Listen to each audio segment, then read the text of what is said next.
Hi అండి, అందరికీ నమస్తే. మా పిల్లలు వచ్చిన దగ్గర నుంచి గోరెంటాకు అని అడుగుతున్నారు. ఇక్కడ ఊరికి వచ్చినప్పుడల్లా అమ్మ వాళ్ళ ఇంట్లో గోరెంటాకు చెట్టు ఉంటుంది. ఇంకా ఆ గోరెంటాకు కోసుకొని మిక్సీ వేసుకొని అది పెట్టుకుంటాము చేతులకి కాళ్ళకి. పిల్లలకు కూడా చాలా సరదాగా ఉంటుంది, చాలా ఇష్టం వాళ్ళకి అలా పెట్టుకోవడం. ఇంక ఈరోజు మార్నింగ్ లేచిన కాడ నుంచి అడుగుతూ ఉన్నారు. ఇక్కడ గోరెంటాకు అయితే కోస్తున్నాము. చెట్టున ఎండకి ఆకంతా రాలిపోయింది. ఇంకా చిన్న చెట్టు ఉంది, దానికి కొంచెం ఆకు ఉంది. ఇంకా అది అట్లాగో కొంచెం అయింది. మొత్తం కలిపి మిక్సీ వేస్తే బాగానే వచ్చింది. మా ముగ్గురు చేతులకి వచ్చి ఇంకా కొంచెం ఉంది.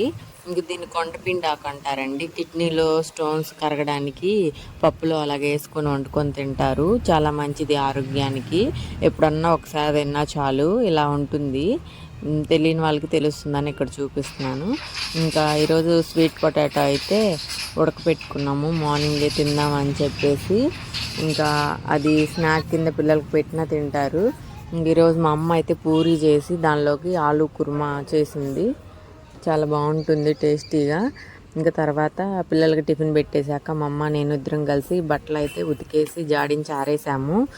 బట్టలు ఆరేయడం అనేది పెద్ద టాస్క్. అసలు నా వల్ల అయితే కాదు, రోజు ఉతకాలంటే. మా అమ్మ ఇప్పటికీ ఓపికగా ఉతుకుతుంది. నేనైతే అసలు నాకు ఫుల్ బ్యాక్ పెయిన్ వస్తుంది, బాగా నడువుల నొప్పులు. ఇద్దరు పిల్లలు పుట్టిన తర్వాత ఉన్నాయి లేని అన్నీ వచ్చేస్తాయేమో తెలియదు, కానీ నాకైతే విపరీతమైన బ్యాక్ పెయిన్. అందుకే నేను ఎక్కువ బట్టలు ఉతకలేను. ఇంకా తర్వాత అయిపోయిన తర్వాత తినేసేసాక మేము కూడా పిల్లలకైతే గోరింటాకు పెట్టేశాను. ఎంత హ్యాపీగా పెట్టించుకున్నారో. అసలు మార్నింగ్ లేచిన దగ్గర నుంచి ఎప్పుడు వేస్తావు, కోసిన దగ్గర నుంచి పెట్టమ్మా అంటున్నారు. రుబ్బకుండా పెట్టేయాలనుకుంటుంది మా చిన్న పాప అయితే. ఇంకా అట్లా వేసేసిన తర్వాత పెట్టాను. మా చిన్న పాప పెట్టుకున్నంతసేపు ఎగ్జైట్మెంట్, పెట్టుకున్న తర్వాత దాన్ని కాసేపు ఉంచిద్ది, అటు ఇటు చేసి దాన్ని ఏదో ఒకటి పాడు చేసుకుంటుంది పెట్టింది. మా పెద్ద పాప అయితే శుభ్రంగా పండేంత వరకు దాన్ని చక్కగానే ఉంచుకునిద్ది. గోరింటాక పండిన తర్వాత కడిగేసుకున్నాక ఇలా కొబ్బరి నూనెతో చేతికి అప్లై చేసుకున్నట్టయితే అది బాగా లోపల వరకు ఇంకుతుంది, ఎక్కువ రోజులు ఉంటుంది, పండింది పోకుండా అంటారు చాలామంది. మా ఊరు సైడ్లో ఇలాగే చేస్తారు. మీకు ఎవరికైనా తెలుసా ఇది నిజమేనా? నేనైతే అబ్జర్వ్ చేసింది అయితే కరెక్టే. కాకపోతే పనులు చేసే వాళ్ళకి ఎన్ని రాసుకున్నా కానీ పనులు చేయటం వల్ల అది త్వరగానే పోతుంది. ఎందుకంటే మనం రోజు సబ్బులు డిటర్జెంట్లు యూస్ చేసి చాలా పనులు చేస్తాం కదా. తర్వాత ఇక్కడ మా నాన్న లెమన్ జ్యూస్ అయితే కలిపారు. ఈరోజు కొంచెం బాగా వేడిగా ఉంది, అది కాక పూరి తిన్నాం కదా, బాగా దాహంగా ఉందని చెప్పేసి లెమన్ జ్యూస్ కలిపిచ్చారు. ఇంకా మా అమ్మ మగ్గాలో ఉన్నప్పుడు ఇంకా మా నాన్న ఇట్లాంటి చిన్న చిన్న పనులు, చిన్నవి ఏం కాదు, చిన్నవి పెద్దవి అన్నీ చేస్తూనే ఉంటారు. ఇంకా ఈ ఊర్లో పెరిగే వాళ్ళకి ప్రతి ఒక్కరికి అన్ని పనులు చేతయి ఉంటాయి. అలా చేతనవ్వడం చాలా మంచిది కూడా. ఎందుకంటే సిటీల్లో పెరిగిన వాళ్ళకి కొంతమందికి పెడితే తింటారు, తిన్నది పల్లె షింకులో పెట్టి చేయగడుక్కుంటారు, అంతకుమించి ఏం తెలీదు. అట్లాంటి వాళ్ళతో చాలా కష్టం.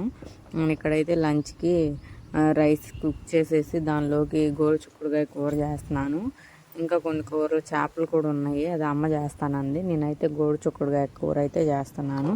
ఈ గోరుచిక్కుడుని కట్ చేసి ముక్కలుగా వాష్ చేసుకొని వాటిని ఒక గిన్నెలో కొంచెం వాటర్ వేసేసి అవి మునిగేంత వరకు కళ్ళు పుచ్చి వేసి ఉడకపెట్టుకోవాలి, ఒక 15 నిమిషాలు మెత్తగేంత వరకు. తర్వాత దీన్ని ఇలాగా తాలింపు వేసుకొని ఉల్లిపాయలు, తాలింపు గింజలు, కరివేపాకు వేసి తాలింపు వేసేసి ఉల్లిపాయలు ఎర్రగా అయిన తర్వాత దాంట్లో కొద్దిగా ఉప్పు పసుపు కూడా వేసి ఈ ఉడకపెట్టిన గోరుచిక్కుడు ముక్కలు కూడా వేసేసి బాగా కలిపేసి అలా ఒక 5 నుంచి 10 నిమిషాల పాటు కొంచెంసేపు ఉడకనిచ్చుకోవాలి. అలా బాగా వేయించిన తర్వాత అందులోకి పుట్నాల పప్పు, పచ్చి కొబ్బరి, వెల్లుల్లిపాయ, జీలకర్ర, కారం అవన్నీ మిక్సీ పట్టుకొని, ఎండు కొబ్బరి ఉంటే ఎండు కొబ్బరి, పచ్చి కొబ్బరి ఉంటే పచ్చి కొబ్బరి ఏదైనా వేసుకోవచ్చు.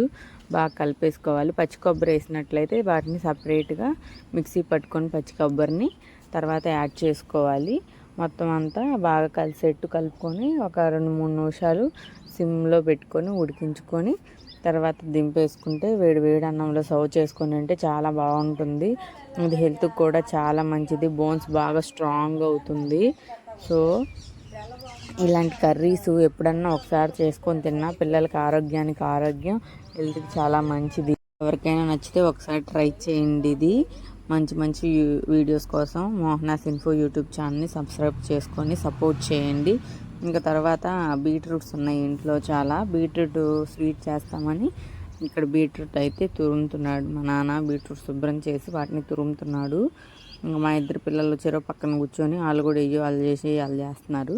తర్వాత మా అమ్మ బీట్రూట్ స్వీట్ అయితే చేసింది.